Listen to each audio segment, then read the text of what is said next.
Hello guys, welcome back to my channel Canadian Shaan. मेरा नाम है शानू नायर और जो लोग मुझे नहीं जानते हैं, मैं बता दूं कि मैं कनाडा ओंटारियो में रहता हूं। कनाडा लाइफ से रिलेटेड वीडियो बनाता हूं। कनाडा में किस तरीके से आप आ सकते हैं, यहां पे काम कर सकते हैं, परमानेंट रेजिडेंट बन सकते हैं, इसके बारे में जो है मैं वीडियो बनाता रहता हूं।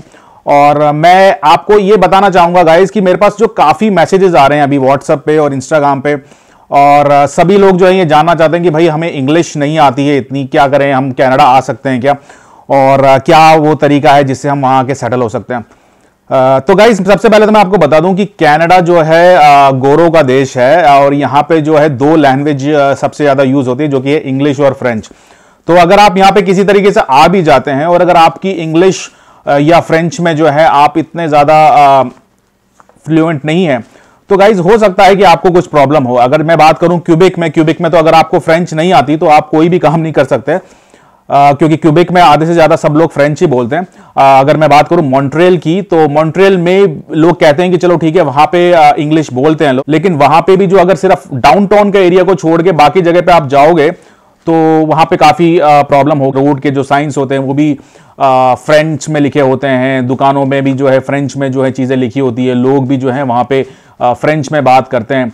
तो फ्रेंच का जो है वहां पे बहुत ज्यादा होता है चीजें। लेकिन जैसे कि मैं ओंटारियो में रहता हूं और ओंटारियो में जो है यहाँ पे जो है सब इंग्लिश बोलते हैं, इंग्लिश यहाँ पे चलता है। कई जगह जहाँ पे हिंदी जो है इतना काम नहीं आती है आपकी, क्योंकि कई कई जगह जो होते हैं जहाँ पे अपने जो देसी बंदे हैं वो नहीं मिलता। जैसा कि अगर मैं बात करूं, अगर आप कोई लेबर जॉब भी करते हैं यहाँ पे, तो हो सकता है आपका जो बॉस है वो श्रीलंकन हो या फिर जो है वो गोरा हो, तो वो हिंदी नहीं जानता हो, तो क्या करोगे आप? फिर उनसे कैसे कम्युनिकेट करोगे, वो कैसे आपसे कम्युनिकेट करेंगे? तो इसके लिए जो है आपको इंग्लिश तो सीखना ही पड़ेगा, क्योंकि कनाडा गोरों का देश है और गोरों के सामने अगर आपको काम करना है तो आपको थोड़ी बहुत इंग्लिश आनी चाहिए। इंग्लिश जो अंग्रेजी है ये किस किस तरह की होती है और क्या ये सीखना इतना मुश्किल है? तो गाइस, मैं आपको बताऊं, इंग्लिश सीखना कोई मुश्किल नहीं है, ये भी एक लैंग्वेज ही है।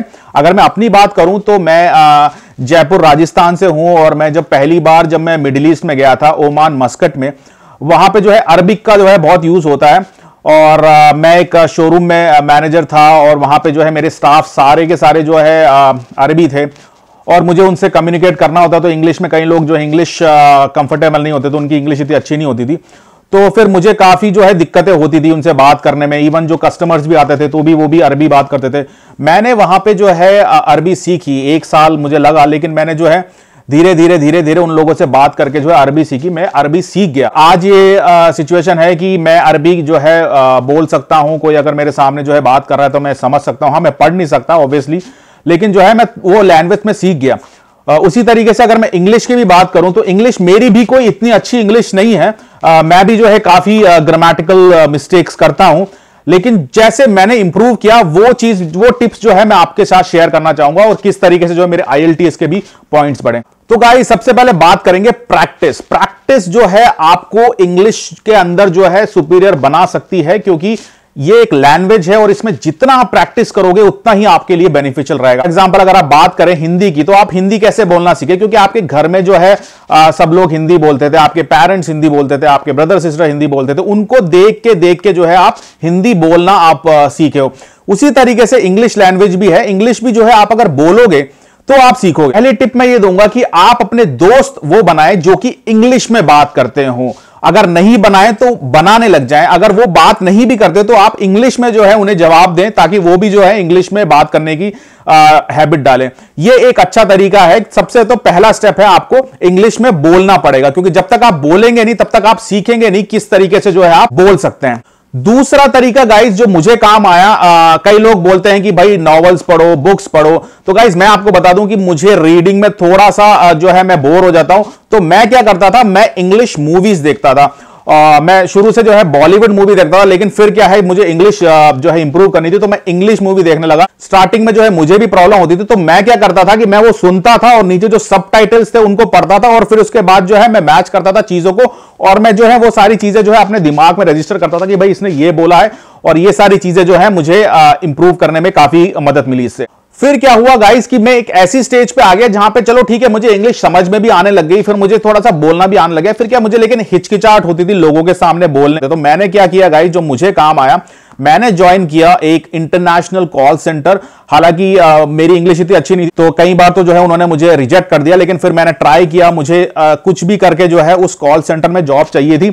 मैं जो है वहां पे रिलेशन बनाए, कॉन्टैक्ट्स बनाए, मैंने पूरे जो है अपने सोर्सेज लगाए। उसके बाद जो है मैंने वहां पे जॉब किया कम से कम 1 से 1.5 साल तक।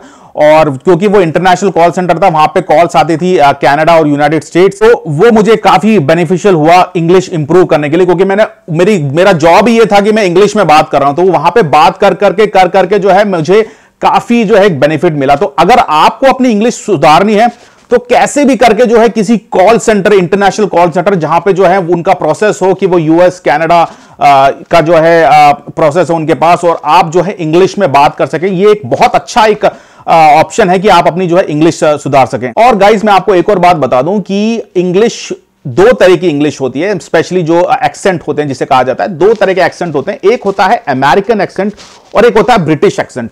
तो अगर आप अमेरिकन एक्सेंट की बात करें, वो बहुत ज्यादा पॉपुलर है पूरे वर्ल्ड में, जो है सबके सब जो है अमेरिकन एक्सेंट बोलते हैं। इवन कनाडा के अंदर भी जो है अमेरिकन एक्सेंट का बहुत यूज होता है, लेकिन कुछ एक वर्ड्स होते हैं जो कैनेडियंस डिफरेंट बोलते हैं, जैसे कि वहां पे अबाउट बोलते हैं, यहां पे अबूट बोलते हैं कहीं कहीं जो है कैनेडियंस। तो ये थोड़ी सी चीजें हैं, इसके बारे में काफी मजाक भी होता है कि भाई कैनेडियंस जो है इंग्लिश किस तरीके से बोलते हैं। तो ये एक एक्सेंट है अमेरिकन एक्सेंट, और एक एक्सेंट होता है ब्रिटिश एक्सेंट। तो ये 2 तरह के जो एक्सेंट है वो काफी पॉपुलर है। अमेरिकन एक्सेंट पॉपुलर ज्यादा क्यों है, उसके पीछे रीजन ये है कि अमेरिकन एक्सेंट बहुत इजी है बात करने के लिए, समझने के लिए। ब्रिटिश एक्सेंट जो होता है वो थोड़ा सा, मैं तो कहूंगा काफी टफ है वो सीखने के लिए और बात करने के लिए। लेकिन अगर मैं बात करूं तो अमेरिकन एक्सेंट ही एक ऐसा एक्सेंट है जो कि सबसे ज्यादा मिस्टेक करते हैं इंग्लिश के अंदर। और लेकिन हम लोग सब जो है अमेरिकन एक्सेंट बात करते हैं, लेकिन ब्रिटिश एक्सेंट जो होता है वो होता है एक्चुअल इंग्लिश, जो कि क्योंकि ये इंग्लिश जो लैंग्वेज ही है वही ब्रिटिशर्स की है। लेकिन प्रॉब्लम कहां आ जाती है कि उनकी बात करने का जो तरीका है, उनका जो समझने का तरीका है वो बहुत डिफरेंट होता है। जैसे कि मैं भी पर्सनल ट्रेनर हूं, यहां पे मेरे भी कई क्लाइंट्स होते हैं जो कि ब्रिटिशर्स हैं। लेकिन क्या होता है कि कभी कभी जो है उनसे कम्युनिकेट करने में मुझे भी स्टार्टिंग में बहुत प्रॉब्लम होती थी, लेकिन फिर धीरे धीरे बात कर करके मुझे चीजें समझ में आने लगी कि वो बोलते। लेकिन ट्रस्ट मी, अगर आप उनसे ज्यादा बात नहीं करोगे, अगर आपको उनसे ज्यादा टाइम नहीं मिला समझने का, तो आपको समझ में भी नहीं आएगा वो क्या बोल रहे हैं, वो पूरा का पूरा जो है ऊपर से निकल जाएगा। लेकिन वो आपके इतना काम नहीं आएगा, क्योंकि पूरे वर्ल्ड में जो है वो इतनी ज्यादा यूज नहीं होती। ज्यादातर जो यूज होती है वो होती है अमेरिकन एक्सेंट, क्योंकि जैसे कि मैंने कहा वो इजी होती है। हालांकि मैंने जैसे कहा बहुत सारे मिस्टेक करते हैं, लेकिन चलो ठीक है, आपका काम चल जाएगा। मैं भी जो है अमेरिकन एक्सेंट ही बोलता हूं, तो अमेरिकन एक्सेंट को जो है आपको सीखें और आपको जो है उसमें बहुत बेनिफिट मिले। तो गाइस, हमारी जो इंडियन इंग्लिश एक्सेंट भी है, जिसके अंदर जो है काफी इंडियंस बात करते हैं, तो वो काफी जगह जो है वो काम नहीं आएगी आपकी, क्योंकि आपको जो है चेंज होना पड़ेगा कंट्री टू कंट्री।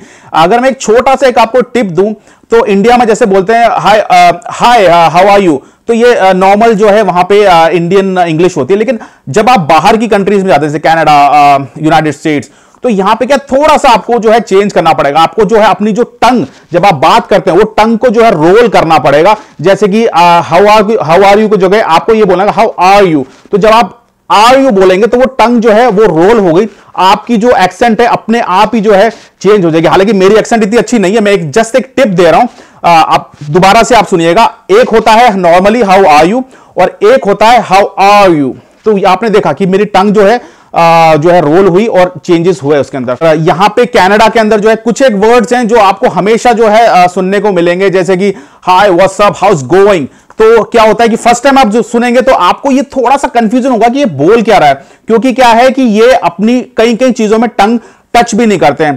तो अगर नॉर्मली अगर आप सुने तो वो होता है हाउ इज इट गोइंग, तो ये होता है। लेकिन यहां पे जो है कॉमन है जिस तरीके से बोलना हुआ है हाय हाउस गोइंग, तो ये आपको थोड़ा सा टाइम लगेगा चीजों को समझने में कि किस तरीके से जो है ये बात करते हैं।